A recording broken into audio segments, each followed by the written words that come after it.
Ania Condé a 23 ans. Étudiante en faculté de chimie, elle pratique l'athlétisme depuis son plus jeune âge. Taillée pour la course, elle a remporté de nombreuses récompenses, dont le titre de vice-championne de France aux 100 et aux 200 mètres. Plusieurs fois par semaine, elle s'entraîne sans relâche pendant des heures. Bien que poussée par son entraîneur à devenir athlète à plein temps, Ania se destine à un tout autre avenir que celui de sportive professionnelle. Mais elle poursuit son ascension, compétition après compétition, jamais rassasiée.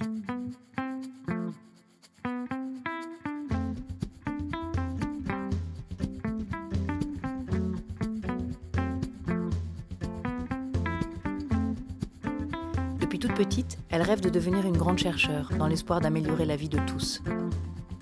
À 18 ans, elle intègre sa faculté de chimie et poursuit ses études avec brio.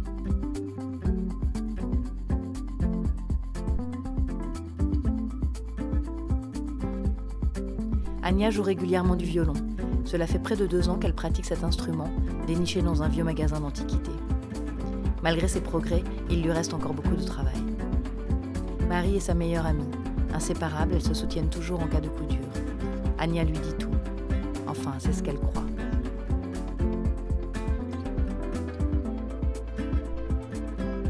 Cela fait près de 8 mois maintenant qu'Ania est avec Antoine. Amis depuis leur entrée à la fac, ils s'entendent à merveille et partagent une grande complicité. Elle ne s'est jamais sentie aussi proche d'un homme. Très attachée à lui, elle reste pourtant distante et cherche parfois à le fuir malgré ses désirs.